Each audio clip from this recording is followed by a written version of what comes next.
네, 시작해도 될까요? 네, 안녕하십니까. 저는 지역신문발전위원회 천현진 전문위원입니다. 2022년 지역신문 컨퍼런스에 참석해 주신 여러분, 그리고 온라인 생중계를 통해서 시청해 주시는 여러분 진심으로 환영합니다. 올해 15회를 맞은 2022 지역신문 컨퍼런스는 그레이트 리셋 지역신문이라는 주제로 이곳 정부 세종 컨벤션센터에서 행사의 문을 열고 있습니다. 코로나19 이후에 지금까지와는 다른 대전환 시대에 우리 지역신문의 현실을 진단하고 미래를 논의하는 자리가 되기를 희망합니다. 지금 2-1 세션은 지금 주제는 로컬과 글로벌의 만남이라는 주제로 구성이 되어 있습니다. 세 분께서 발표를 해주실 예정이고요. 먼저 중부일보 이세용 기자님께서 200만 다문화인과 함께하는 중부일보 다문화 뉴스 주제로 발표를 해주실 예정이고, 인천일보 남창석 부장님께서 디아스포라 도시 인천에 온 이주민들, 그리고 강원도민일보 김여진 부장님께서 강원 미친로드, 강원도민 100명이 그린 진짜 강원도 맛집 지도 주제로 차례로 발표를 해주시겠습니다. 2022 지역신문 컨퍼런스는 코로나19 감염 확산 방지를 위해서 온 오프라인으로 동시에 진행되고 있습니다. 온라인 생중계를 통해서 시청해 주시는 참석자 여러분들도 유튜브 채팅장을 통해서 발표에 관련된 질문을 남겨주시면 발표 종료 후에 질의응답 시간에 답변을 드릴 수 있도록 하겠습니다. 자, 발표 시간은 20분으로 해주시고요. 세 번의 발표가 끝난 후에 10분간 전체적인 질의응답 시간을 갖도록 하겠습니다. 현장과 온라인을 통해 접수된 궁금한 사항 등을 세 분의 발표자들과 함께 나눠보도록 하겠습니다. 자, 그럼 먼저 중부일보 이세용 기자님을 모시겠습니다. 200만 다문화인과 함께하는 중부일보 다문화 뉴스라는 주제로 중부일보의 다문화 뉴스에 대한 사례를 발표해 주시겠습니다. 자, 발표 부탁드리겠습니다.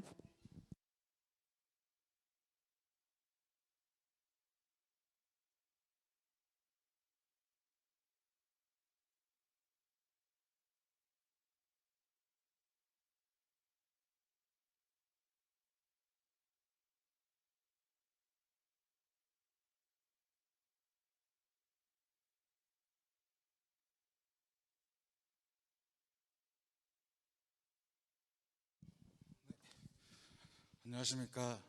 2022년 지역신문 컨퍼런스 일반 세션 2 로컬과 글로벌의 만남 첫 번째 발표자 중부일보 이세용 기자입니다. 반갑습니다.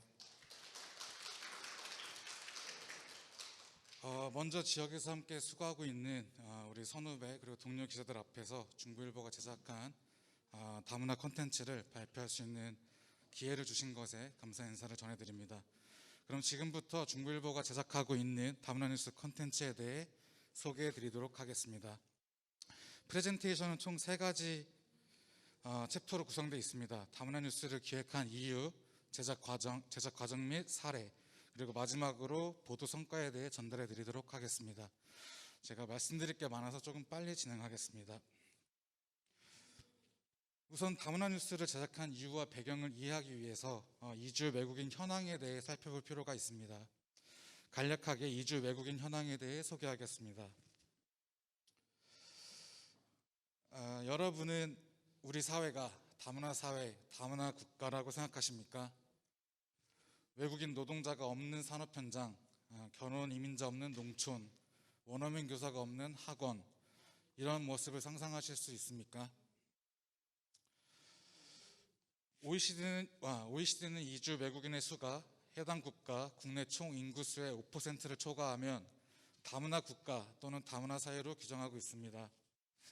2020년 기준 국내에 거주하는 이주 외국인의 수는 약 214만 명에 달하며 이는 국내 총 인구의 4%에 해당하는 수치입니다. 해당 통계에는 이미 시민권을 취득한 귀화인이나 한국 국적을 가진 다문화 가정의 자녀들이 포함되지 않기 때문에 일부 전문가들은 대한민국은 이미 다문화 사회, 다문화 국가라고 규정하기도 합니다. 저 역시 우리는 이미 다문화 사회라는 주장에 동의합니다. 우리는 오늘도 여러 인종, 여러 국가 출신의 이주 외국인들과 함께 호흡하고 살을 맞대며 살아가고 있습니다. 오른쪽 원형 그래프는 이주 외국인들의 주요 거주 지역을 보여주는 그래프입니다. 해당 통계를 보시면 이주 외국인의 약 60%가 경기, 인천, 서울 등 수도권에 집중 거주하고 있는 것을 알 수 있습니다. 서울 지역을 제외하면 이주 외국인 5명 중 2명은 경기 및 인천에 거주하고 있습니다.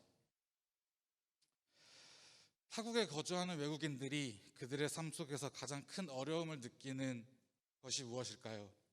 아마도 언어가 그들이 매일 마주하는 좀처럼 넘어서기 힘든 그런 벽일 것입니다. 국내에 거주하는 이주 외국인들의 상황도 다르지 않았습니다. 오른쪽 표를 보시면 법무부가 조사한 바에 따르면 이주 외국인 53%가 한국 사회에 적응하기 어려운 요소로 언어 문제를 꼽았습니다. 화면에는 타 언론사에서 보도된 다문화 관련 기사들입니다. 한국어가 서툰 이주 외국인들이 이러한 기사들을 포털에서 검색하고 읽고 이해할 수 있을까요? 실제로 이 뉴스들이 그들에게 도움이 될 거라고 생각하십니까?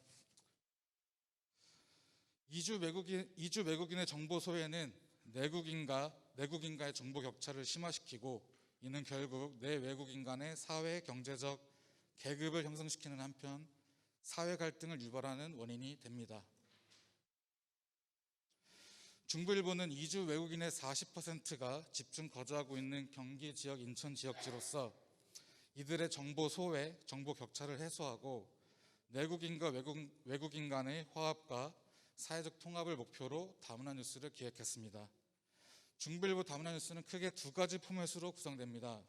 하나는 지역 정보, 생활 법률, 그리고 비자 등 이주 외국인들이 우리 사회 구성원으로서 살아가는 데 꼭 필요한 정보를 다국어로 번역해 제공하는 다문화 뉴스와, 다른 하나는 우리 사회 속에서 다양한 모습으로 살아가는 이주 외국인들의 생활상을 보여주는 다문화인 스토리입니다.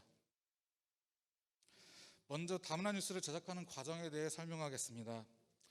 우선 기사 주제 및 아이템을 선정합니다. 일반 기사와 다른 것이 있다면 다문화 뉴스의 주요 독자는 이주 외국인들이기 때문에 이들의 입장에서 그것이 정말 필요한 정보인지를 파악하는 데 중점을 두고 아이템을 선정합니다. 그 기준은 유용성, 필요성, 명확성, 시의성 등이 될 것입니다.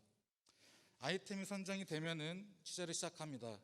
정부나 지자체, 다문화 관련 유관기관 그리고 전문가들을 취재해 관련 정보를 얻어 한국어 기사를 제작합니다. 이후 번역 플랫폼을 활용해 영어 및 중국어 그리고 베트남어로 번역합니다. 영어 뉴스의 경우 영미권 국가에서 수업한 본 기자가 직접 검수를 진행하고, 중국어와 베트남어의 경우에는 복수의 플랫폼을 활용해서 교차 검증합니다. 제작된 다문화 뉴스는 중부일보 홈페이지 내에 마련된 다문화 뉴스 특화 페이지와 네이버 다음 등 포털 사이트를 통해 배포됩니다. 또한 카카오톡 채널, 페이스북 등 소셜미디어를 활용해서 공유합니다. 다문화 뉴스는 정보의 내용에 따라 4가지 유형으로 나눌 수 있습니다. 첫 번째 유형은 생활정보 기사입니다. 다문화 가정 지원 정책, 그리고 코로나19 방역 정책 등 이주 외국인들이 생활하는 데 필요한 정보를 제공합니다. 대표적인 사례로 소개해드릴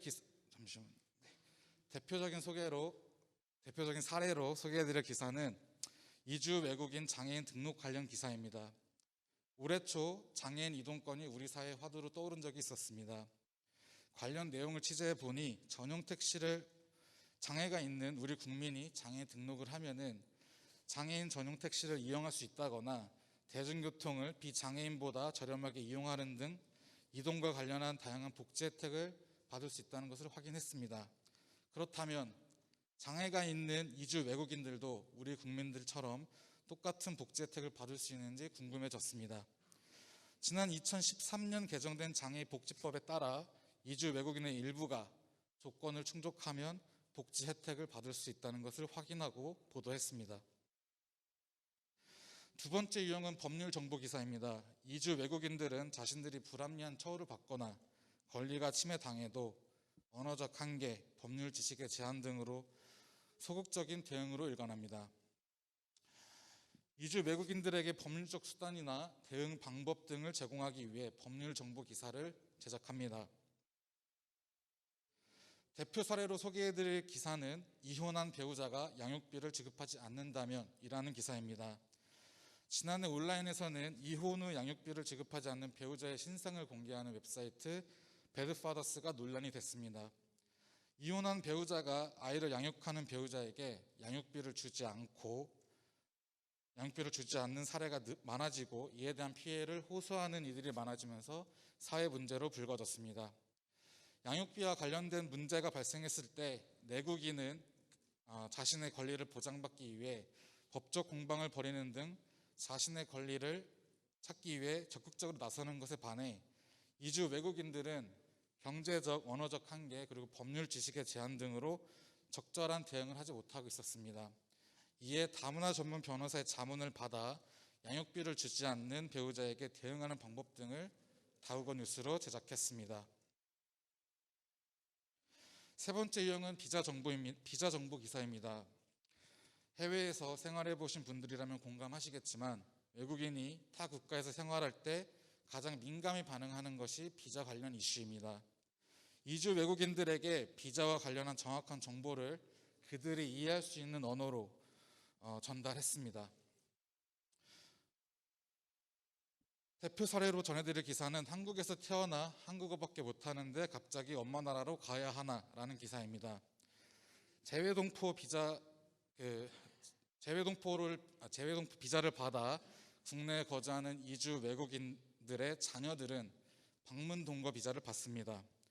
그러나 방문 동거 비자의 문제는 그 비자의 효력이 부모가 가진 비자와 동기화되어 부모가 한국을 떠나게 되면 자녀들도 자연히 본국으로 떠나야 되는 상황이었습니다. 자녀들은 성장 과정의 대부분을 한국에서 보냈음에도 불구하고 비자 문제 때문에 말도 통하지 않는 부모의 나라로 가야만 하는 상황이었습니다.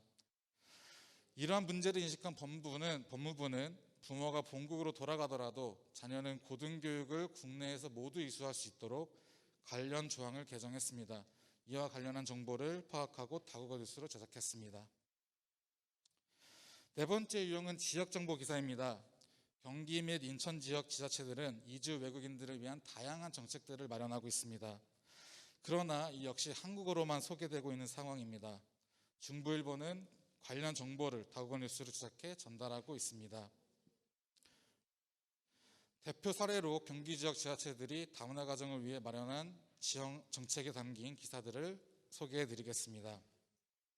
말씀드린 것처럼 수원, 안산, 시흥 등 이주 외국인이 많이 거주하는 지역에서는 다문화 가정을 위한 다양한 프로그램을 마련하고 있습니다. 다문화 뉴스를 구성하는 또 다른 포맷은 다문화인 스토리입니다. 다문화인 스토리는 우리 사회에서 다양한 모습으로 살아가는 이주 외국인들의 이야기를 소개하고 외국인에 대한 한국 사회 인식이 긍정적으로 변화케 하고자 기획된 인터뷰 형식의 뉴스 콘텐츠입니다. 다문화인 스토리 제작의 첫 번째 단계는 인터뷰 대상자 선정입니다. 다문화 스토리를 제작함에 있어 가장 중요한 부분인가 동시에 가장 어려운 일이기도 합니다. 일반 독자들의 흥미를 유발하면서 이주 외국인들에게는 귀감이 될 만한 인물을 찾는 것이 핵심입니다. 섭외 과정 역시 쉽지는 않습니다. 보통 일반인 인터뷰 대상자들은 언론에 노출되는 것을 꺼려하기 때문에 다양한 설득 작업이 이루어져야 합니다. 만약 섭외가 성공적으로 진행이 된다면 인터뷰를 통해 기사를 제작하고 보도합니다. 다문화인 스토리 인터뷰 장면 등을 간략히 소개하겠습니다. 시간 관계상 저희가 준비한 4분 중에 2분의 인터뷰만 소개하겠습니다. Yeah.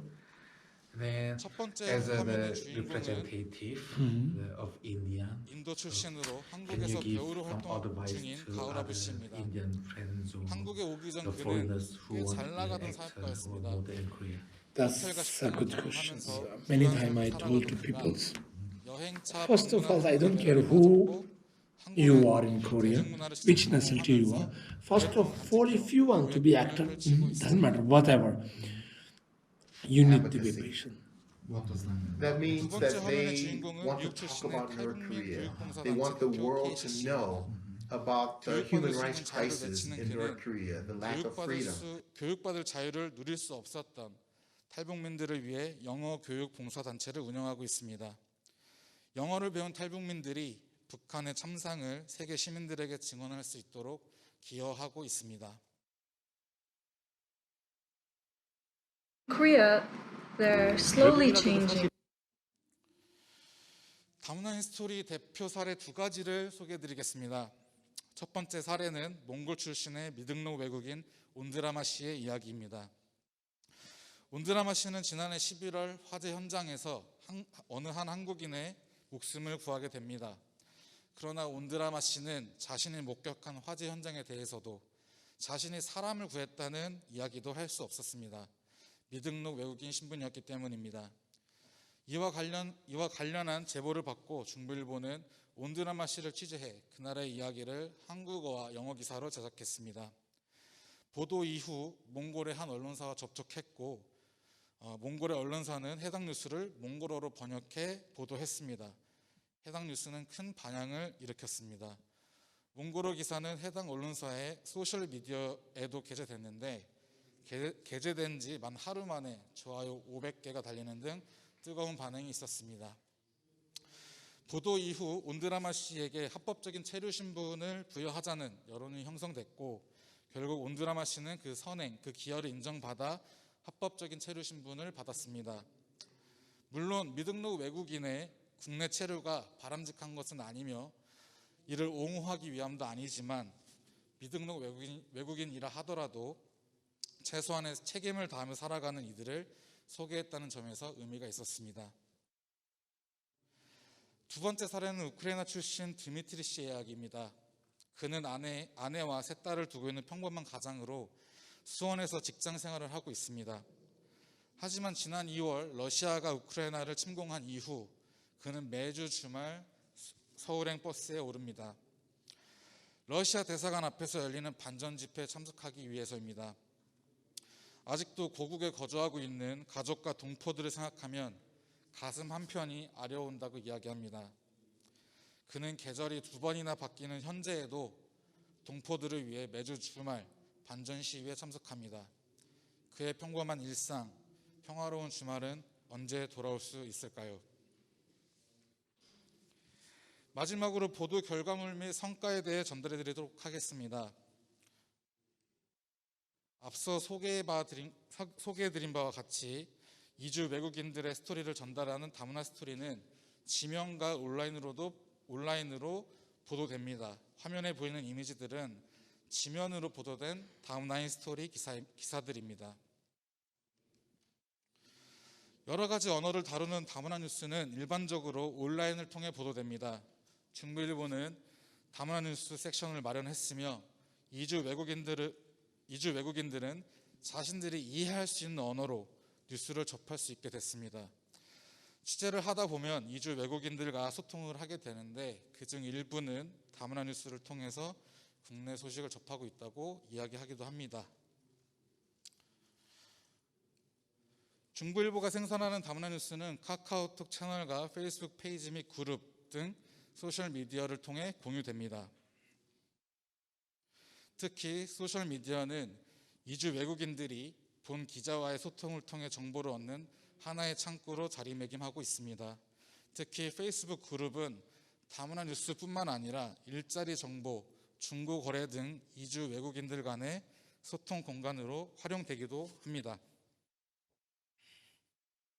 우리 솔직히 귀화한 사람들라도 뭐 진짜 한국 좋아하고 애도 낳고 그리고 열심히 살려고 한 건데 근데 어떤 정치하는 사람 우리 보고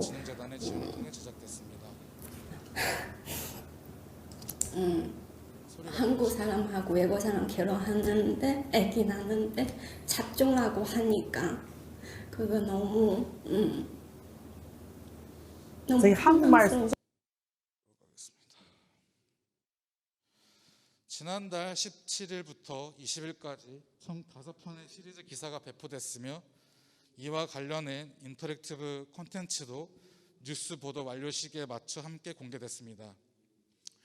또 이미지 마지막에 보시다시피 콘텐츠와 관련한 토론회도 개최했습니다.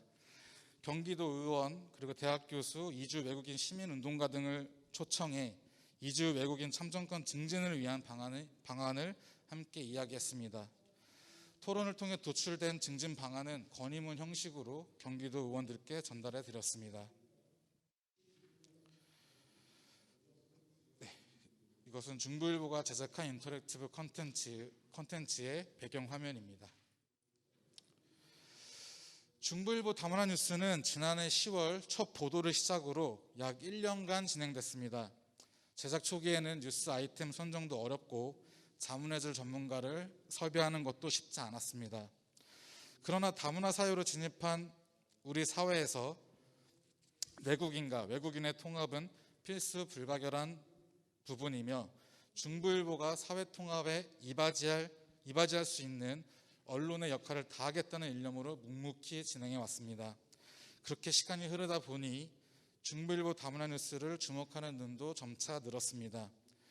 기자협회는 지난 9월 본 기자에게 다문화 뉴스 제작기와 관련한 자유글을 의뢰해 왔고 온라인과 지면을 통해 해당 기사가 보도됐습니다. 다문화 뉴스 제작기를 다룬 뉴스는 포털 사이트 그리고 기자협회보 페이지 메인을 장식했으며 당일 가장 많이 본 뉴스 1위에도 올랐습니다. 다문화와 다문화 뉴스에 대한 관심이 예전보다 늘어난 것이라는 생각에 큰 보람을 느끼고 있습니다. 다문화에 대한 인식은 여전히 부정적입니다. 동남아 국가 출신, 가난한 외국인, 그리고 교육을 제대로 받지 못한 외국인 등을 지칭하는 대명사처럼 사용되는 것이 현실입니다. 중부일보가 제작하는 다문화 뉴스는 다문화에 대한 부정적 인식을 걷어내고 있다는 평을 듣고 있습니다. 저 또한 그렇게 자평하기도 합니다. 다문화란 말 그대로 다양한 문화를 포용하고 더불어 살아가는 사회를 만들기 위해 마중물 역할을 하겠습니다. 서로를 이해하는 사회가 될 수 있도록 중부일보가 지역 언론의 역할을 다하겠습니다. 감사합니다.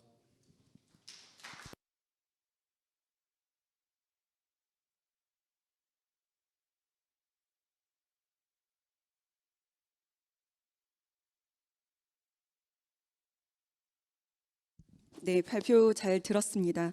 이미 우리 사회에서 다문화인의 문제는 사실은 다문화 이웃들은 사실 우리 이웃으로 자리매김하고 있는데요. 다문화인을 이제 문제로서 바라보는 것이 아니라 다름에 대한 관용과 포용으로 다뤄진 중요성을 다뤄지면서 지역 신문이 지역에서 차별이 아닌 다양한 지역민들과 함께 소통하고 공감할 수 있다는 것을 보여준 중요한 사례가 아니었나 싶습니다. 발표를 해주신 중부일보 이세용 기자님께 다시 한번 박수 부탁드리겠습니다. 네, 본 컨퍼런스를 유튜브로 시청해 주고 계시는 참석자 여러분들도 유튜브 채팅을 통해서 발표와 관련된 질문을 포함해서 다양한 의견을 남겨주시면 질의응답 시간에 저희가 답변을 해드리도록 하겠습니다. 네, 다음 발표는 인천일보 남창석 부장님께서 디아스포라 도시 인천에 온 이주민들이라는 주제로 발표를 해주시겠습니다. 네, 박수 부탁드리겠습니다.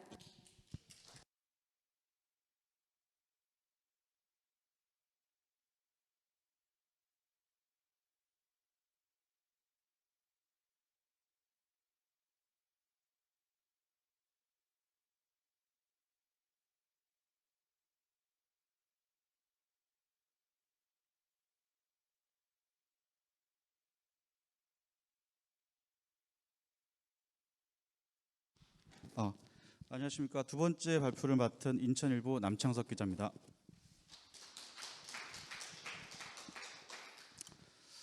저희 두 번째로 맡은 내용은 인천에 관한 이야기입니다. 디아스포라 도시 인천에 온 이주민들. 주요 내용들은 다양한 인천에 온 이주민들을 인터뷰해서 그들의 구술사 그리고 그들을 공간적 문화적으로 구분해서 어떤 분들이 인천에 살고 계신가라는 것들을 정리하는 그런 내용이 되겠습니다.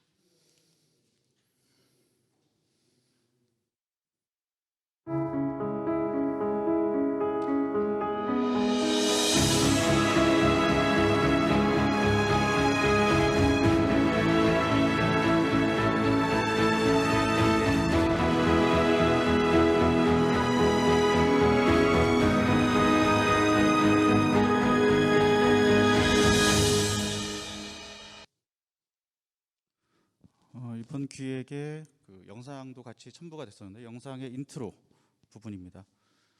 올해 이 내용의 핵심은 디아스포라라는 내용입니다. 디아스포라는 사전적 의미로 특정 민족이 자의적이든 타의적이든 기존에 살던 땅을 떠나서 다른 땅의 다른 지역에서 이동해서 집단을 형성하고 사는 것들을 의미하는데요. 인천은 그런 특징들을 다양하게 갖고 있습니다. 인천은 항만과 공항을 가지고 있는 도시로서 모든 이주민들이 들어오고 나가는 중심지이기도 하고요. 그리고 다양한 사람들이 나가고 다양한 사람들이 들어와서 디아스포라 도시 인천을 구성하고 있습니다. 그래서 인천을 혼종의 도시라고도 얘기를 하는 사람도 있습니다. 인천이 1800년대 후반 개항하면서 중국인 화교들이 제일 먼저 인천에 들어오게 됩니다. 이후 한국 전쟁을 겪으면서 황해도 출신 피난민들이 백령도와 연평도를 거쳐서 인천에 많은 이들이 지금 생활을 하고 있고요. 산업화가 진행된 60년대, 70년대, 80년대를 거치면서 충청도, 전라도 지역민들도 인천으로 많이 유입되게 됩니다. 90년대 이후는 외국인들이 많이 들어오게 됩니다. 인천에 남동공단, 중앙공단, 부평공단 등 수많은 공단을 중심으로 외국인 노동자들이 이주를 해오고요. 그리고 결혼 이민자들도 상당히 많이 늘어나게 됩니다. 더불어 외국인 유학생들도 급증하게 되고요. 그래서 2020년 11월 기준으로 인천 인구 294만 명 중에 13만 명이 넘는 외국인들이 살고 있습니다. 4.4%, 무시할 수 없는 숫자이기도 하죠. 그래서 인천은 디아스포라 도시의 형태를 명확히 띠고 있습니다. 출구로서는 구한말부터 나간 식민지, 제1, 제2 조선인, 그리고 한국전쟁 실향민 이산가족, 산업역군으로 나간 제독, 간호사, 광부들, 그리고 70년대 남미 국가 경제 이민 등 다 인천에서 출발하게 됩니다. 또한 입구로서의 역할도 하게 됩니다. 중국 화교들이 제일 먼저 인천에 먼저 이주를 했고요. 그 인천에서 100년 이상의 뿌리를 내리며 인천의 역사와 함께하고 있습니다. 중국 조선족과 러시아 고려인 그리고 최근엔 탈북민들도 상당히 많이 인천을 오고 있고요. 또 외국인 노동자와 유학생, 각종 난민들도 인천에 살고 있습니다. 이들과 인천의 시민들이 어떻게 더불어 살아야 할 것인가라는 이야기를 이 이주민들의 이야기를 통해서 한번 정리해 보았습니다. 디아스포라 도시 인천에 온 이주민들은 어떤 분들이 있을까? 이것들을 한번 살펴보도록 하겠습니다. 안녕하세요. 안녕하세요. 안녕하세요. 안녕하십니까? 저는 코리안 3세 이세 화교고요. 제디형 할아버지의 오대순. 저는 몽골에서 왔습니다. 콜롬비아에서 왔어요.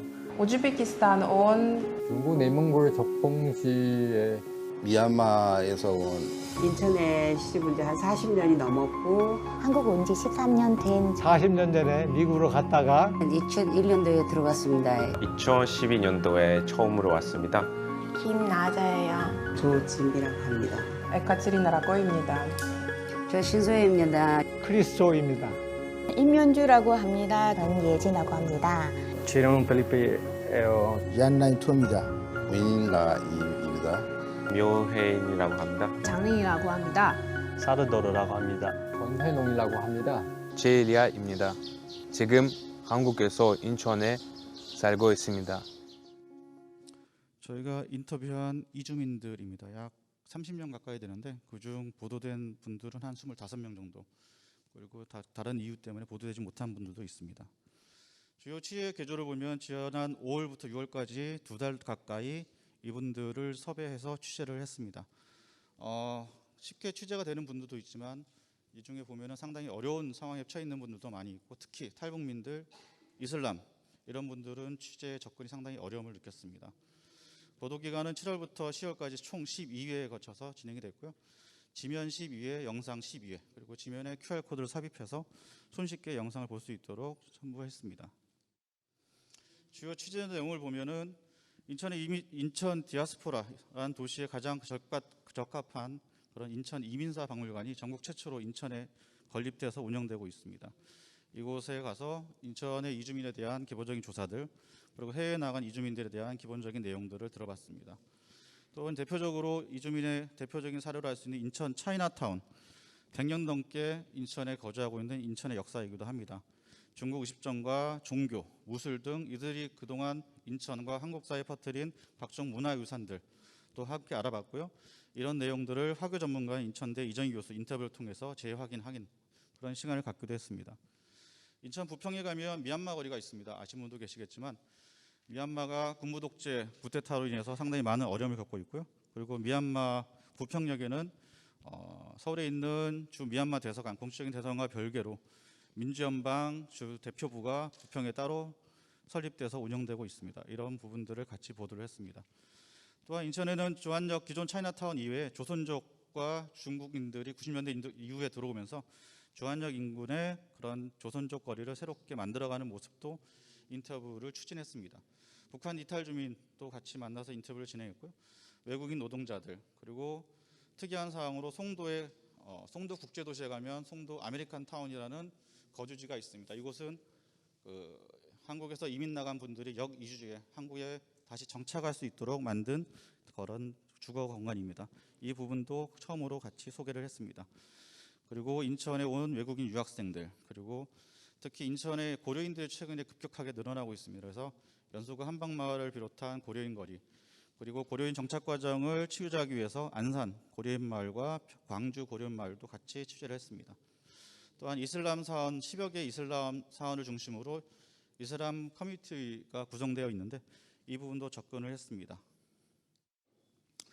보도 결과를 말씀드리겠습니다. 1편부터 12편까지 보도를 했고요. 처음은 프롤로그로 인천이 왜 디아스포라 도시인지, 그리고 어떤 분들이 인터뷰에 참여했는지를 소개했습니다. 인천에 참 많은 이주민들이 살고 있습니다. 화교, 고려인, 조선족, 외국인 노동자, 유학생, 역이민하는 한국 동포, 탈북인 등 상당히 다양합니다. 그래서 그들의 목소리를 통해서 인천이 어떤 도시인지, 인천의 정체성을 한번 되돌아보고요. 그들의 어려움을 들어보고 그들에게 어떤 지원이 필요한지 그들의 얘기를 생생하게 전달을 했습니다. 인천에는 이 기획의 의도가 올해가 처음으로 외국으로 이민 나간 한국에서 하와이로 이주한 근대 이주 120주년이 되는 해입니다. 1902년에 젤무포항을 통해서 하와이로 첫 이주민이 떠나게 됩니다. 이 부분을 기념해서 한국 이민사 박물관이 인천 월미도에 설치되어 있습니다. 그래서 이민사 박물관을 방문해서 그동안 한국 이민자들의 생활과 그들의 삶, 그리고 김성열 관장을 통해서 인천에 왜 이민사 박물관이 설치되어 있고 인천이 왜 디아스포라 도시인지에 대한 의미에 대해서 들어봤습니다. 원래는 화교를 우선적으로 다룰 예정이었지만 당시 취재 과정에서 러시아의 우크라 침공으로 인해서 우크라 고려인들이 긴급하게 한국으로 들어오는 시기였습니다. 그래서 한국에 한 1000여 명 이상이 지금 들어와 있고요. 그리고 인천에도 100여 명 이상이 우크라이나 난민들, 고려인 난민들이 들어와 있습니다. 이들을 어렵게 섭외를 해서 최초로 인터뷰를 했습니다. 사진에서 보시는 것처럼 맨 위에 있는 사진을 보면 집이 둔 채 있습니다. 왼쪽이 이분이 살고 있던 집이었고요. 그리고 전쟁으로 인해서 부서진 집을 같이 보도를 했습니다. 저 집에는 아직도 가족들이 살고 있다고 합니다. 그리고 밑에 보면은 최안잘라 씨 같은 경우는 방금 저희가 인터뷰할 때가 한국에 들어온 지 며칠 안 지난 상황이어서 상당히 정신적으로 불안하고 이런 상황이어서 상당히 어렵게 취재를 했고요. 그리고 그들을 지원하고 있는 광주 고려인 마을 신주아 대표, 그리고 고려인 지원단체 너머 김영숙 상임이사 등을 인터뷰해서 그들이 지금 정부로부터 아무런 지원을 받지 못하고 있다는 부분들을 꼬집었고요. 이후 정부와 지방자치단체 그리고 시민단체들의 지원 사항들을 이끌어냈습니다.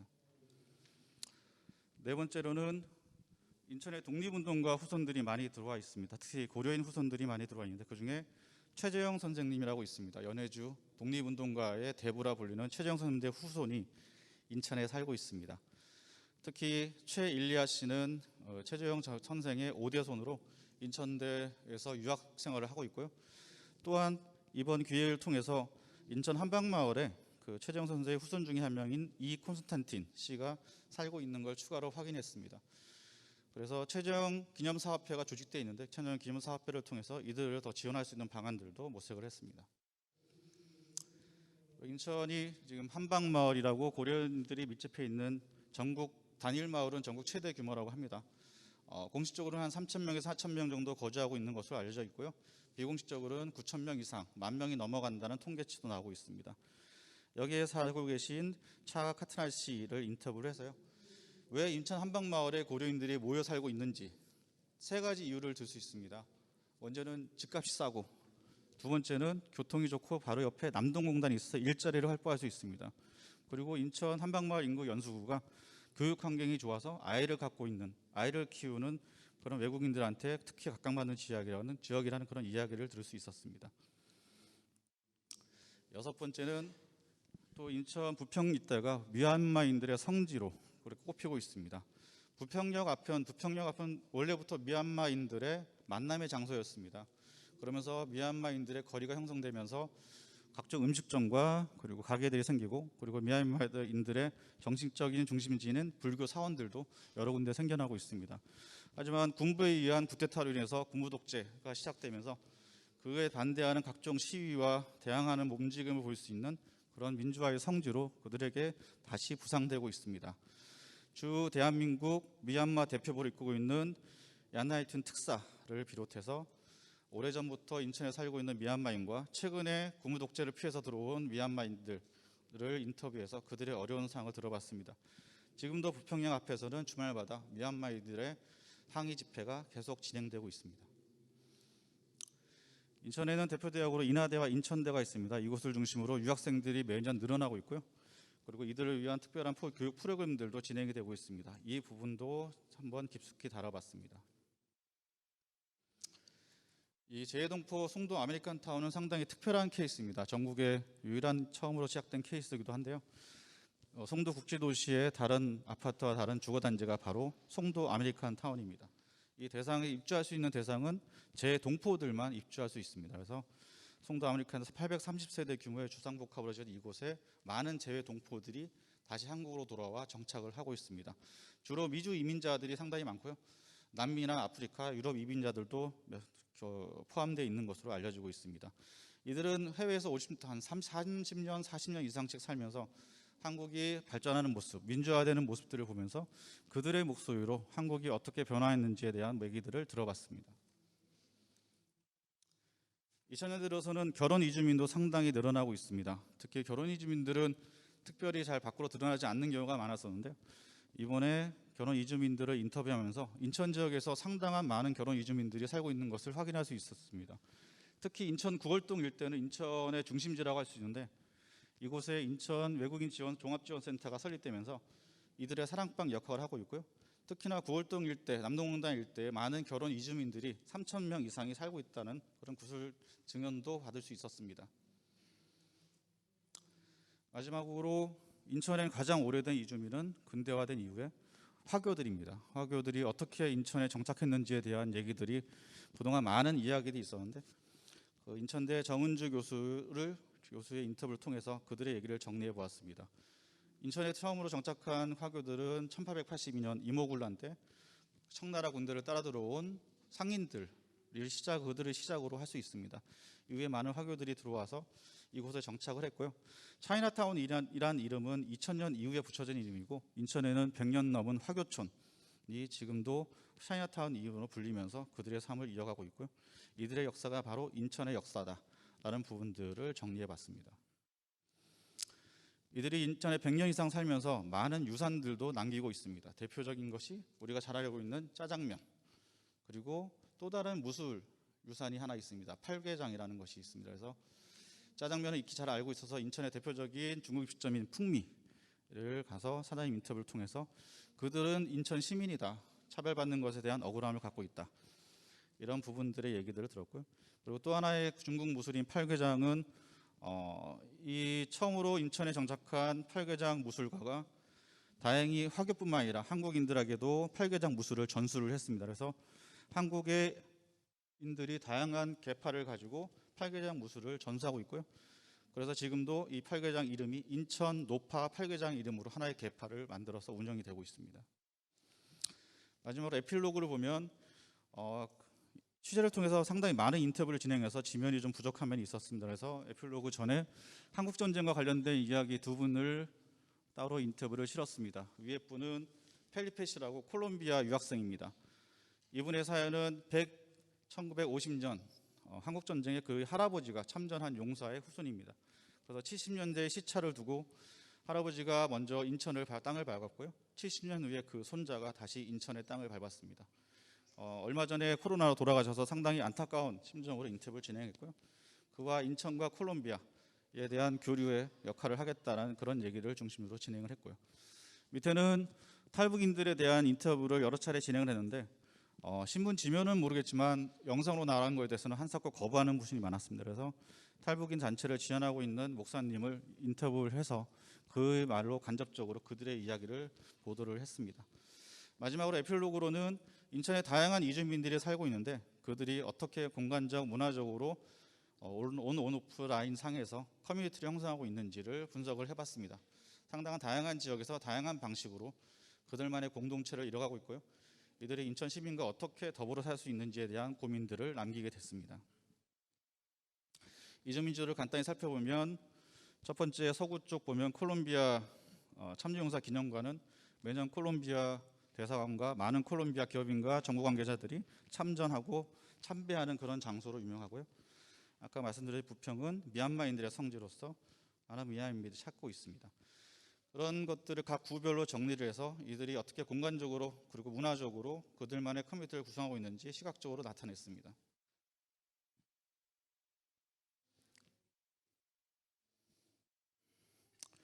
그리고 이번 저희 기획은 12번째 나간 것이 있는데 지금 한국이민사박물관에서 한국, 미국 이주민 120전을 맞아서 특별 기획 전시를 진행하고 있습니다. 그중에 한 섹터가 바로 다시 인천으로 돌아오다라는 섹터입니다. 그래서 인천 일부 기획물이 그 전시에 같이 포함돼서 전시물에 이용되고 있습니다.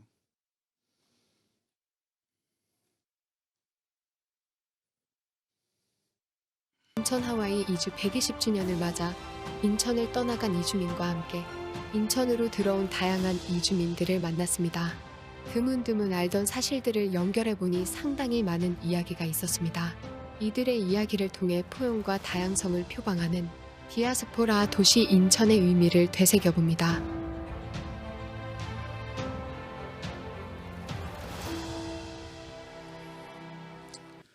다음으로 보도 성과에 대해서 간단히 말씀드리겠습니다. 인천 하와이 이주 120주년을 맞아서 기획한 이번 보도로 인해서 인천이 디아스포라의 도시라는 그런 정체성을 다시 한번 확립하는 계기가 됐고요. 그리고 다문화 사회를 이주로 전환하고 있는 인천 지역의 사회를 다시 한번 점검해 볼 수 있는 기회가 됐습니다. 특히 외국인 이주자들의 관리와 운영 정책 등에 대한 시사점을 제시했고요.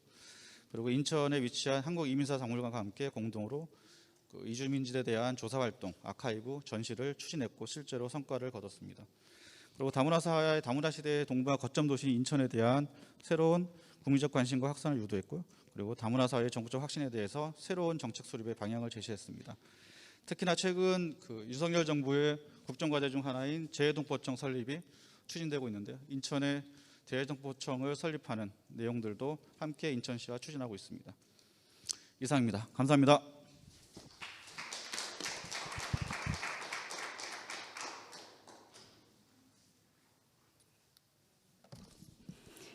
네, 감사합니다. 마지막에 그 이주민들의 밝은 미소가 인상적이었습니다.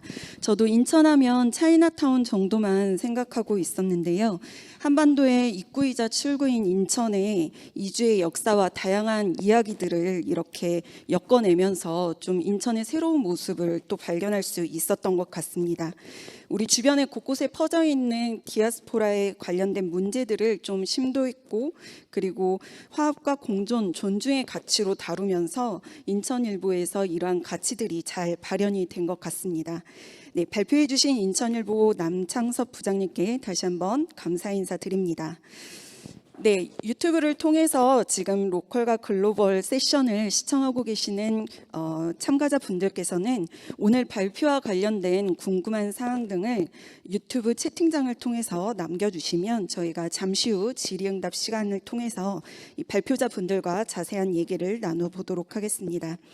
네, 다음으로는 강원도민일보 김여진 문화부장님께서 강원 미친로드, 강원도민 100명이 그린 진짜 강원 맛집 지도라는 주제로 발표를 해주시겠습니다. 강원도의 미친 로드가 무엇인지 저도 궁금한데요. 네, 김여진 부장님을 앞으로 모시겠습니다. 박수 부탁드립니다.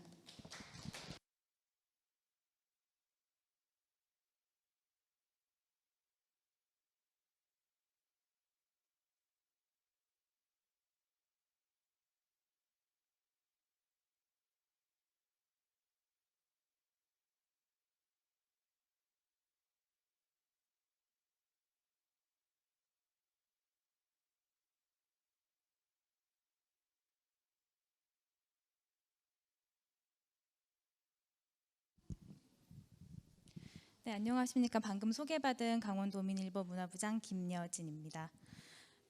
저희 세션이 지금 3개의 주제로 구성이 되어 있는데요. 앞서 발표해 주신 두 분하고 저하고는 조금 이질적인 내용으로 될 것 같습니다. 앞서서 다문화나 디아스포라에 대해서 기획 취재하신 것을 소개해 주셨다면 저희는 사실 굉장히 지역적인 주제를 가지고 올해 8개월 동안 시리즈를 이어왔는데요. 가장 지역적인 것이 세계적이다라는 말을 떠올리면서 발표를 시작하겠습니다. 먼저 저희 시리즈 이름은 강원 미친 로드입니다. 보시다시피 미자는 맛 미자를 썼고요. 부제로는 강원도민 100명이 그린 진짜 강원 맛집 지도입니다. 저희가 이번 시리즈를 시작할 때 전문으로 썼던 첫 문장을 먼저 소개해드리겠습니다. 골짜기 마디마디 구석구석 현지인이 오래 찾고 머문 맛집은 어디인가 라는 질문으로 시작을 했고요. 강원도민 100분을 모셔다가 이를 벌였습니다. 저희가 올해 창간 30주년을 맞았는데요. 어느 여행 바이블이나 백종원도 모르는 진짜 강원 맛집 지도를 만들어 보자 라는 기획에서 시작을 했습니다. 오늘 발표는 저희가 이런 기획을 하게 된 배경과 보도 목표를 어떻게 잡았었는지 그리고 어떤 과정을 통해서 지면을 구성했는지와 함께 종합평가까지 이어가도록 하겠습니다. 저희가 기획 배경을 설명드리기 전에 그림 하나를 보여드리려고 하는데요. 조지 투커라는 작가의 점심 식사라는 그림입니다. 식사를 하고 있는 사람들의 표정이 굉장히 무표정한데요. 이걸 보면서 떠올리는 거는 우리는 과연 어떤 밥을 어떻게 먹고 있고 우리의 식사 시간은 어떠한지에 대해서 떠올리게 하는 그림입니다. 이 그림에 대해서 한 책에 나와 있는 문장을 하나 설명해 드리겠습니다. 음식과 만나는 일이란 음식의 출처인 땅이라는 큰 자연과 만나는 일이기도 하다. 이런 설명이 있었는데요. 그만큼 먹는 일이라는 것은 그 지역과 직결되어 있는 문제라는 것을 보여주는 문장인 것 같아서 저희 기획 배경을 설명드리기 전에 가져와 보았습니다. 코로나19 이후에 사실 강원도의 가장 큰 변화는 국내 관광의 급증에 따라서 방문객들도 굉장히 급증했다는 것입니다. 그러면서 식당을 찾아오는 분들, 어떤 맛집이 좋은지에 대한 정보 문의도 굉장히 많았는데요. 그 시점을 잡아서 가장 좋은 식당 아카이브가 강원도의 자산이 되겠다라는 생각을 했습니다. 그래서 이걸 어떻게 그럼 만들어갈 것인가에 대한 질문을 했을 때 강원도민들에게 직접 묻는 것이 좋지 않겠느냐 이렇게 판단을 내렸고요. 그런 판단에서 시작된 것이 이번 보도입니다. 보도 목표는 저희가 4가지로 잡았었습니다. 먼저 균형성입니다. 물론 생활 정보도 중요하지만 그 정보를 제공하면서 우리 지역의 이야기를 어떻게 풀어낼 것인가, 즉 지역 스토리텔링까지 함께 가져가는 것을 중요하게 생각을 했고요. 그 다음은 타깃이었습니다. 음식 장인이나 요식업 종사자들을 함께 발굴하면서 코로나 당시 어려웠던 소상공인들을 어떻게 함께 살아나갈 것인가에 대한 상생도 도모하는 것을 목표로 잡았습니다. 그 다음엔 대상인데요. 저희가 도민들의 시점 묻자고는 했지만 그렇다면 어떤 사람들에게 물을 것인가가 중요한 문제였습니다. 이 부분에서는 신뢰성을 확보할 수 있는 대규모 모집단을 만들어서 외연을 확장해보자라고 생각을 했고요. 이를 통해서 새로운 독자층도 함께 유입할 수 있겠다라는 생각까지 이르게 됐습니다. 편집 부분에서는 스크랩 이후에도 계속 볼 수 있는 지면, 버리는 것이 아니라 실제 생활에서 활용을 높일 수 있는 지면이 어떻게 만들어야 될 것인가 이 부분을 고민하면서 만들었습니다. 이 모든 것을 아우르는 것에서 결국 저희가 원한 것은 3가지였습니다. 더 많은 사람들, 또 더 다양한 지역 공간, 더 맛있는 이야기들을 지역 신문 안으로 끌어오자라는 것을 전체적인 목표로 두고 시리즈를 준비했습니다. 그래서 저희가 가장 먼저 한 일은 100명의 강원도 미식가들을 직접 찾아보자는 것이었습니다. 대규모 평가단을 구성했는데요. 모두 100명이고요. 강원도에는 18개의 시군이 있는데 각 시군에서 5명에서 10명씩의 전문가들을 추천을 받았습니다. 그 이후에 이분들을 대상으로 설문조사를 실시하고 그 조사 결과를 취합 보도하는 형식으로 8개월간 시리즈를 이어갔습니다. 100명의 심층 설문조사를 벌인 끝에 저희가 총 취합을 해본 결과 강원도에서 739곳의 식당을 추천을 받게 되었고요. 이 식당들을 시군별 또 추천자별로 모두 분류를 하고 미식가 그룹 명단을 소개한 이후에 8월까지 약 8개월간 매주 2개 지면에 걸쳐서 지역 순회 방식으로 보도를 이어갔습니다. 어떻게 이어갔었는지 차례대로 소개해 드리겠습니다. 먼저 시군 현지 미식가 그룹 100명입니다. 여행 작가나 대학생, 교직원, 주부, 블로거, 언론인, 부동산업 등등 그 모든 직군과 세대, 성별 등을 포함하도록 모두 구성을 했고요. 대부분의 100명의 분 대부분이 지역 신문 제작에 처음 참여를 하는 분들이었습니다. 때문에 저희 입장에서는 지역 신문도 알리고 또 독자층을 넓혀가는 계기가 되어주기도 했습니다. 이 100명 중에서 약 10%는 실제 맛에 대해서 전문성을 가지고 있는 분들을 채우려고 노력을 했습니다.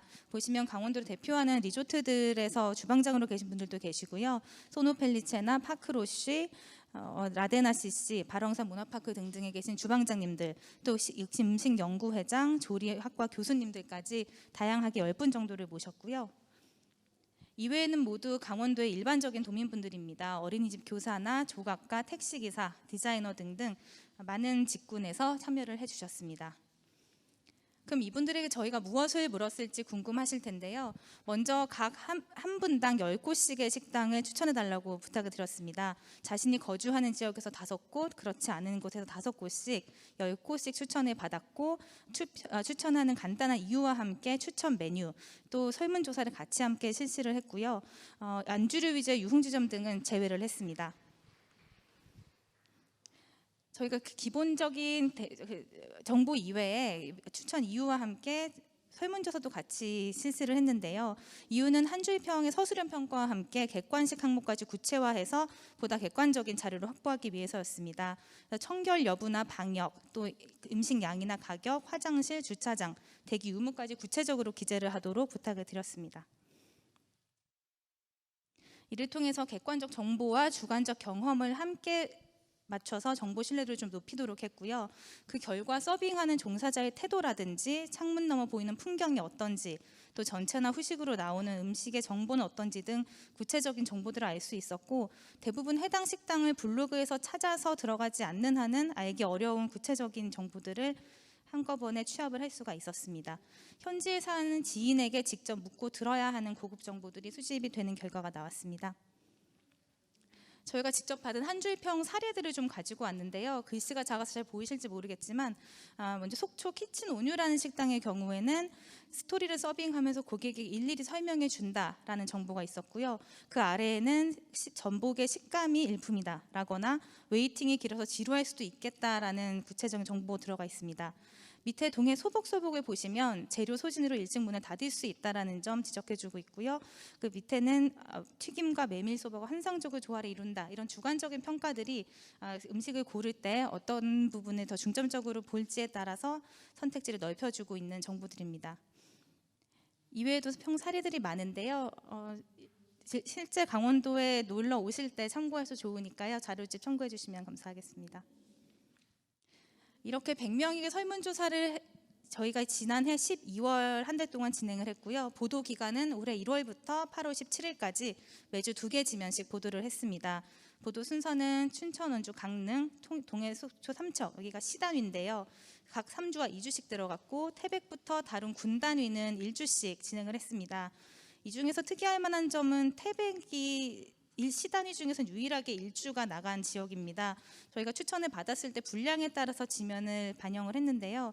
태백의 경우에만 시단위인데도 유일하게 1주가 된 이유는 그 지역이 활성화되지 않았다는 점과 실제로 지금 쇠락해 가고 있는 것 때문에 지역 수면 위기가 가장 크게 대두되고 있는 지역인데, 그러한 이슈가 실제 지역 음식점 추천에까지 영향을 미치고 있었다라는 점을 알 수 있었습니다. 저희가 지면 구성을 어떻게 했는지 보여드리겠습니다. 첫 번째 보시면 여기 강릉으로 보이는데요. 약 2개 지면식입니다. 앞 페이지에는 식당 목록을 한 줄평과 함께 기재를 했고요. 그 옆에는 해당 식당을 추천자와 지역 주재 기자가 직접 찾아가서 그 식당의 숨은 이야기나 업체들의 이야기 직접 듣고 나서 쓰는 맛있수다라는 코너를 별도로 제작을 해서 2개면씩 소개를 해 나갔습니다. 식당 게재 순서는 추천이 많은 식당 순서로 기재를 했고요. 이외에는 무순으로 했습니다. 조금 확대를 한 것인데요. 저희가 추천인 이름과 함께 한 줄평을 실어서 좀 더 신뢰성을 높이도록 했고요. 주소와 대표 메뉴를 함께 실어서 선택을 하시기에 쉽게 구성을 했습니다. 방금 설명해드렸던 맛있수다 코너의 한 사례 일부입니다. 보시면 해당 음식점을 추천했던 미식가와 함께 기자가 직접 방문을 해서 그 식당의 이야기를 조금 더 심층적으로 들어보는 내용인데요. 이를 통해서 그 단순한 생활 정보뿐만이 아니라 음식 인문학이나 그 노포 이야기, 또 그 식당으로서 알 수 있는 우리 지역에서 어떤 일들이 벌어졌었는지, 우리 이웃의 이야기는 어떤지 등을 좀 더 구체적으로 알 수 있는 지면으로 구성을 하도록 노력을 했습니다. 춘천의 경우에는 닭갈비가 굉장히 유명한 대표 메뉴 중에 하나인데요. 이 경우에는 저희가 닭갈비가 가지고 있는 지역성을 조금 더 강조하기 위해서 칼럼도 함께 싣는 방안도 시도해 보기도 했었습니다. 이러한 100명의 참여를 통해서 저희가 하고자 했던 것은 더 많은 독자들의 참여를 유도하고 또 강원도만의 장소성을 찾아보자라는 취지였는데 그러한 목표들을 다 이룬 것으로 평가를 하고 있습니다. 또 관광여행 트렌드라든지 도민 중심의 일상성을 함께 확보하면서 강원도를 찾는 방문객은 물론 강원도에서 실제 살아가는 사람들이 어떤 식사를 하고 어떻게 식문화를 형성해가고 있는지를 전체적으로 조망해보고자 노력을 했고요. 이를 통해서 강원도 지역 요식업이나 식문화들의 경향성까지 분석을 할 수가 있었습니다. 특히나 강원도는 워낙 영토가 넓은 곳인데 올림픽 개최지, 군사지역, 도농봉합 등의 지역 특색들을 음식점에서도 발굴을 할 수가 있었고 또 여러 100명의 도민들이 참여를 하다 보니 열동률을 높일 수 있는 소프트 콘텐츠도 발굴을 하는 계기가 되었습니다. 현재는 관련 단행본을 준비를 하고 있는데요. 출판까지 연계하는 것으로 진행을 하고 있습니다. 방금 말씀드렸던 것 중에 특히나 지역 특색이 드러나는 부분을 조금 더 말씀드리고 싶은데요. 예를 들면 강원도 고성의 경우에는 최북단에서 먹을 수 있는 짬뽕이 무엇인지 알 수 있었고요. 또 양양의 경우에는 전통적인 오색역의 산채집부터 젊은이들이 찾는 클럽 옆에 서피비치 파스타집까지 다양한 음식점들이 포진이 돼 있어서 지역의 변화상에 따라서 음식 문화가 어떻게 바뀌는지 또 트렌드는 어떤지도 저희 특집 지면에 그대로 반영을 할 수 있었습니다. 요약을 해드리면 저희가 100명 단위로 대규모 미식가 그룹을 구성해서 약 800여 곳의 식당을 취업한 것은 강원도 최초의 시도이고요. 또 추천 식당에 대해서 구체적인 설문조사도 진행을 한 건 역시 처음입니다. 또 최근에는 먹방이나 음식 관련 콘텐츠들이 워낙 획일적이거나 자극적인 경우가 많은데 양질의 생활 인문학 정보로 구성하기 위해서 노력을 했다는 점을 특이할 만하다고 할 수 있겠습니다. 또 유명 기업형 맛집보다는 주민들과 함께 오래 호흡해온 지역 식당들을 밀착형으로 소개하는 데 의미가 있다고 볼 수가 있겠고요. 이후에도 독자 방문들이 이어지면서 자영업자와 소상공인들과의 상생도 함께 도모할 수가 있었습니다. 실제 독자들의 반응을 몇 개 가져와 봤는데요.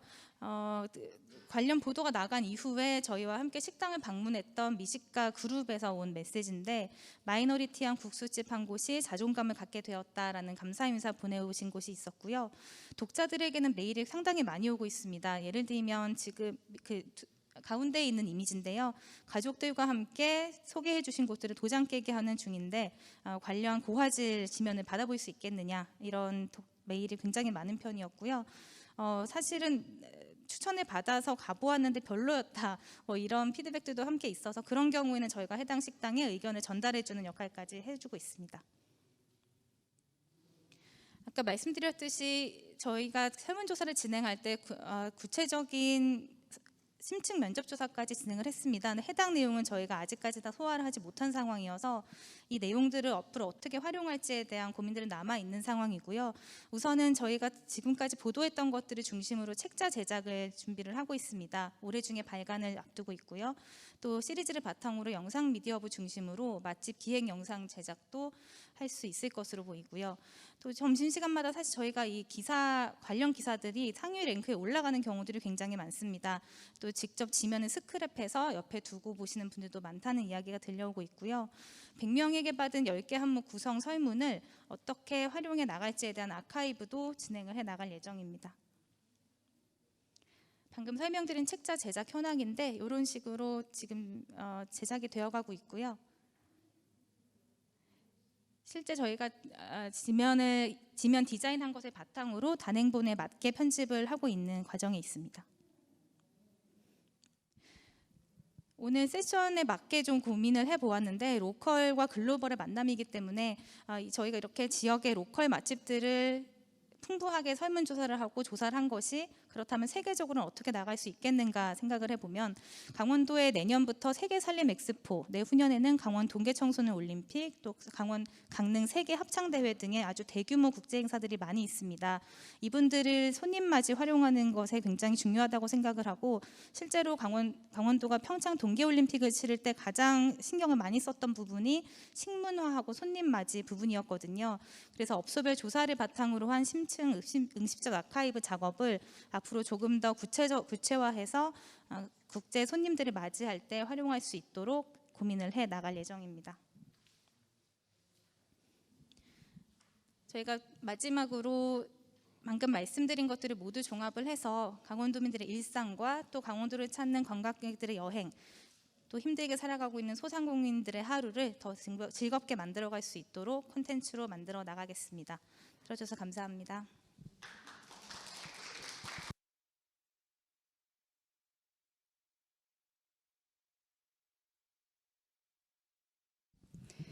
네, 김여진 기자님 발표 잘 들었습니다.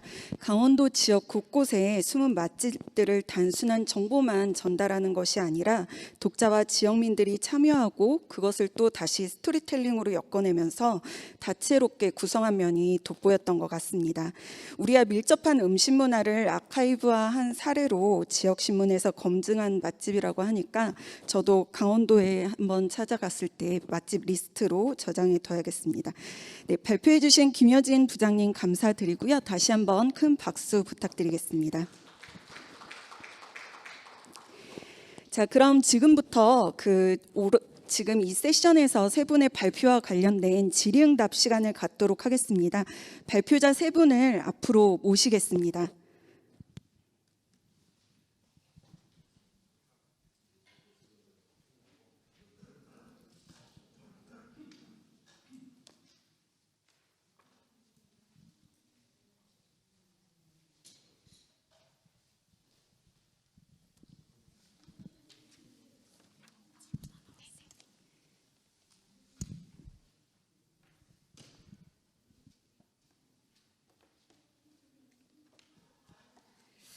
네, 발표 잘 들었고요. 유튜브를 통해서 질문이 먼저 들어온 게 있어서 그거부터 제가 질문하도록 하겠습니다. 피손심님께서 강원도민일보 김여진 부장님께 질문하셨습니다. 강원 맛집 지도를 만드실 때 가장 힘드신 점이 무엇이었는지 궁금하다고 하셨거든요. 그거에 대한 답변 부탁드리겠습니다.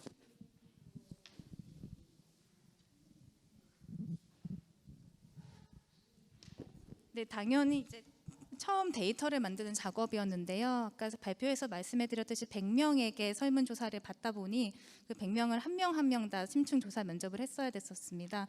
그래서 그분들의 면접조사를 할 때 저희가 그 당시 입사했던 수습기자들이 4명이 있었는데 그 수습기자 4명이 아니었으면 사실 인력상 굉장히 어려웠던 기획이었을 것이고요.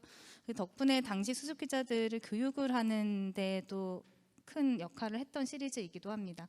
설문조사 취합한 이후에 또 이 거대한 작업들 취합해 가는 과정 그거 좀 어려웠고 말씀드렸듯이 저희가 지금까지 해놓았던 정보들의 3분의 1도 활용을 하지 못한 상황이어서 나머지 3분의 2는 어떻게 풀어갈지 고민을 하고 있습니다.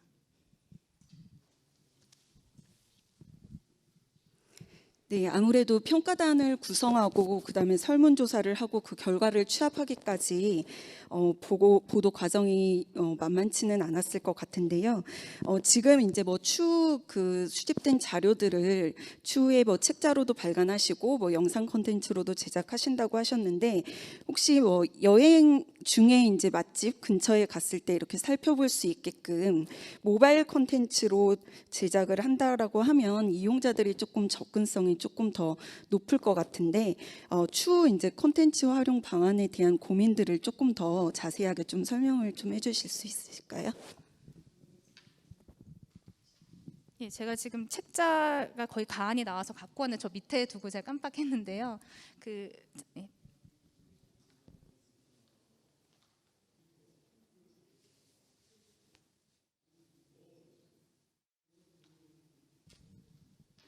그 보도할 때는 일단은 보도 소화 때문에 제대로 못했던 부분이 말씀하신 대로 모바일이나 시각화하는 부분이었는데 책자 간행 과정에서 그것들을 좀 보완을 해서 보시면 춘천하면 이렇게 지도화를 했습니다. 그래서 맛집들을 표시를 하는 작업을 일부 했기 때문에 이것을 바탕으로 해서 말씀하신 모바일이나 온라인에서 바로 클릭을 넘어갈 수 있게 링크하는 방안을 할 수 있는 그 기초 작업을 책자 발행 과정에서 일부 하고 있다는 점 설명드리겠습니다. 혹시 플로우에서도 질문 있으신가요? 강원도민일보 발표와 관련해서? 네.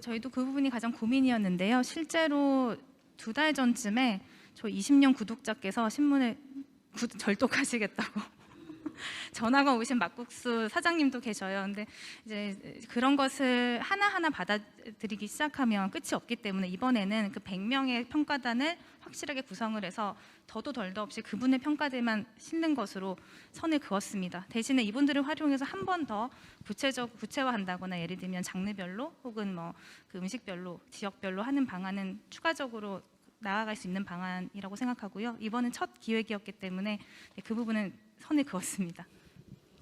네, 추가적으로 유튜브를 통해서 그 전문가 선정의 나이 분포를 어떻게 고려하셨는지 질문해 주셨거든요. 네, 저희가 아까 설명드렸을 때 각 시군별로 5명에서 10명을 한다고 했는데 그 안에서 10에서 20%는 무조건 2030 세대로 했었고 전체적으로 봐도 각 세대별로 20%씩은 다 포진이 되어 있습니다. 네, 또 플로어에서 질문 없으시면 다음 이제 네. 이게 그 전문가분들이 이제 선정을 하셨던 맛집들이 뭐 이제 이런 일반 시민들이나 또는 이제 그런 많이 알려졌던 맛집들과는 또 좀 다른 또 결과가 나왔을 수도 있을 것 같은데 혹시 그 결과를 취합하셨을 때 이렇게 많이 알려져 있던 맛집들이 빠져 있는 경우도 많았을 것 같은데 한 그 비율이나 그런 게 어느 정도나 되는지 좀 알 수 있을까요?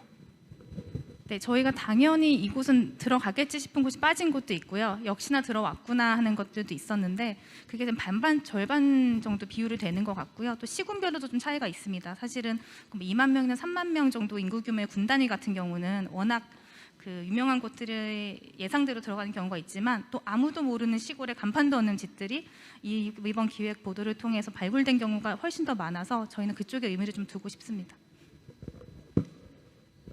네, 또 질문 없으면 이제 중부일보 다문화 뉴스 관련된 질문을 드리겠습니다. 다문화 뉴스를 제작하면서 섭외하시는 데 어려움은 없으셨는지 유튜브를 통해서 강강님께서 질문해 주셨습니다.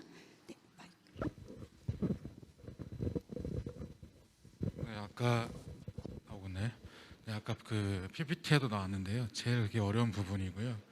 그리고 보통 저희가 어떤 알려진 사람들을 인터뷰한다기보다 저희 사회 곳곳에서 살고 있는 그 다문화인들을 이제 일반인들을 섭외해서 다양한 모습을 보여주는 게 목적이기 때문에 그렇게 진행을 하는데 일반 분들은 보통 이런 미디어에 나오시는 걸 조금 꺼려 하십니다. 자기 얼굴에 노출되는 것도 그렇고 그렇다고 저희가 뭐 출연료를 드리면서 하는 것도 아니기 때문에 굉장히 설득을 많이 하려고 노력을 합니다.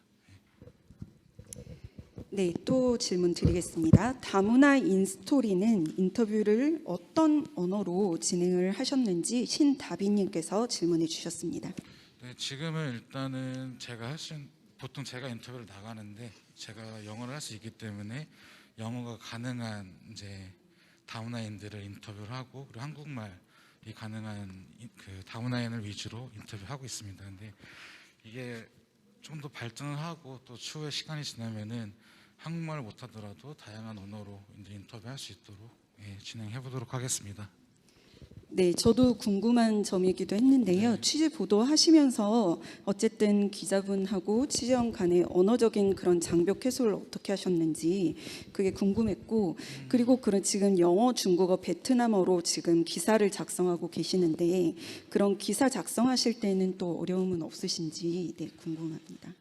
일단 첫 번째 질문이 기자 취재원 간의 언어적인 장벽을 어떻게 아직까지는 그래도 다행히 지금까지 섭외를 진행했던 분들이 한국에서 그래도 상당 기간 이제 시간을 보냈던 사람들이기 때문에 한국어가 어느 정도 됐고요. 그리고 그렇지 않으신 분들은 이제 영어로 인터뷰를 영어가 가능하신 분들을 보통 섭외하려고 노력을 또 합니다.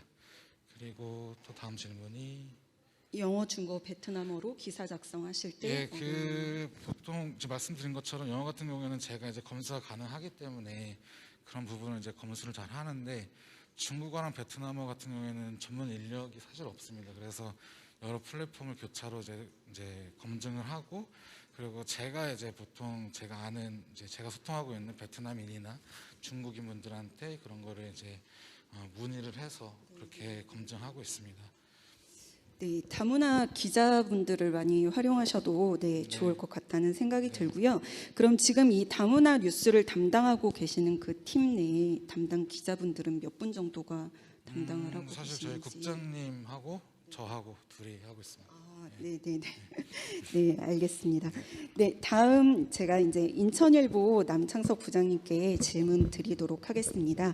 지금 이 관련된 아까 외국인들의 얼굴이 아직도 기억이 나는데요. 보도 이후에 대내외적인 반응은 어땠는지 좀 궁금합니다. 전반적인 좀 평가를 좀 해주시면 어떨까요?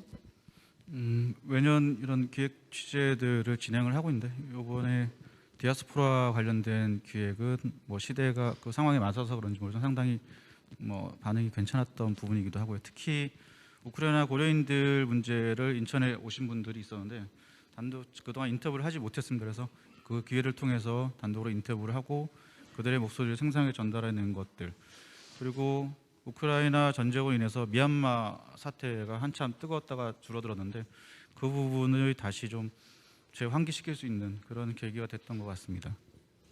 네, 또 한 가지 궁금한 점은 지금 이 기획을 하시고 취재팀을 꾸려서 진행을 하셔서 지면 보도 지금 10위회, 영상 제작 12회를 제작을 하셨는데 이게 어느 정도의 규모로 얼마 기간 동안에 이 보도가 이루어진 건지 궁금합니다.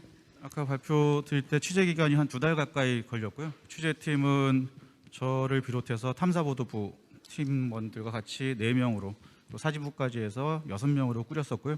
그리고 외부 전문가들을 섭외를 해서 교수님들과 영상 전문가, PD 등을 해서 한 번 나갈 때마다 3명에서 4명씩 한 2개 정도 팀을 나눠서 취재를 진행을 했습니다. 네, 제가 마지막 발표 자료에 QR코드를 찍으니까 이게 그냥 스토리지로 연결이 되더라고요. 이게 인천일보 홈페이지나 아니면 모바일 페이지나 어떤 뭐 기사 페이지로 연결이 되지 않고 이거를 그냥 보도 지면을 그대로 다운받도록 하신 이유가 있으신가요? 그 지면들을 생생하게 좀 보고 싶어 하시는 분도 있어서 그리고 한꺼번에 그걸 볼 수가 있습니다. 그래서 따로따로 보는 것이 아니라 이걸 한꺼번에 다 다운받을 수 있도록 그렇게 조치를 한 내용입니다. 네. 지금 오늘 이 세션에서 발표된 기사들이 사실은 많이 홍보가 되고 유통이 되어야 좋은 기사들이 널리 알릴 수 있을 것 같은데 그런 방안들이 이제 저희한테도 가장 큰 숙제인 것 같습니다. 네, 질의응답 또 플로어에서 있으신가요? 네.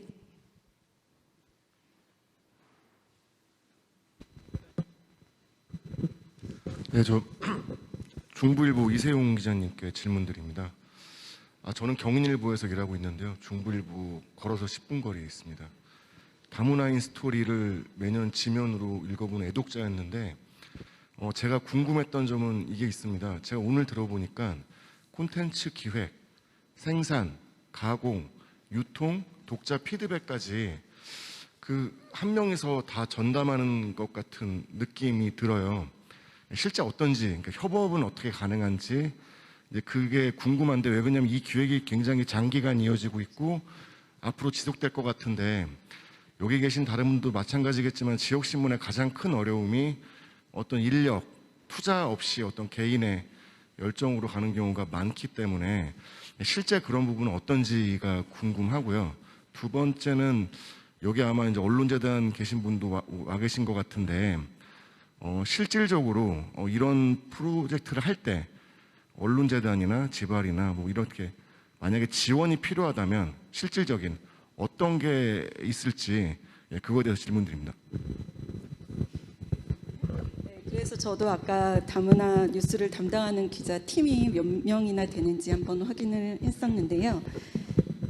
네, 이게 사실 제가 지금 소속되어 있는 부서가 디지털 뉴스부라는 부서고, 거기에 직원이 지금 상시적으로는 한 5명, 그리고 뭐 많을 때는 7명 정도 같이 근무를 하게 되는데요.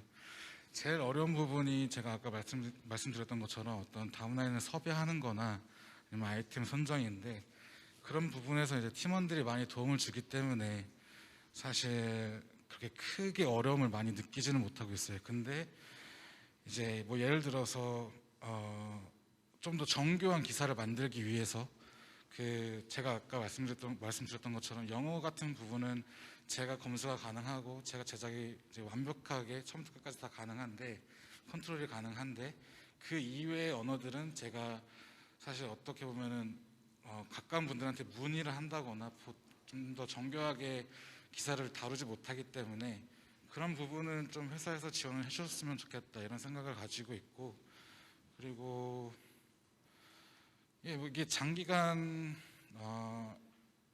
해야 되는데, 사실 근데 저는 이게 제가 지금 하면서도 이게 장기간 돼야 된다고 생각하지 않는 이유가 뭐냐면은, 결국에는 다문화인들도 이제 한국 안에서 이제 적응을 하고, 그리고 나중에는 이런 다국어 뉴스가 필요 없는 상황이 되는 것이 결국에는 뭐라고 할까, 이게 하나의 화합이 되는 사회가 될 거라고 생각하기 때문에, 지금 당장 저희가 어떤 다문화인에 대한 그런 지원이나 이런 것이 저는 부족하다고 생각하기 때문에, 일단은 이분들을 위한 최소한의 이제 한국에서 살아가기 위한 조건들을 만들어주기 위해서 다국어 뉴스가 있는 거고, 이제 그 이후에는 이제 많은 다문화인들이 한국인처럼 똑같이 한국어를 사용하고 한국어로 생각하는 그 날이 오길 바랍니다. 네. 네, 또 네.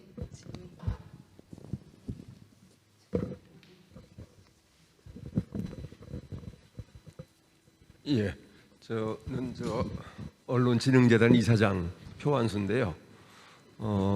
지금 아까 방금 전에 질문하신 분 중에 언론재단에서 답변해야 할 부분도 좀 있는 것 같아요.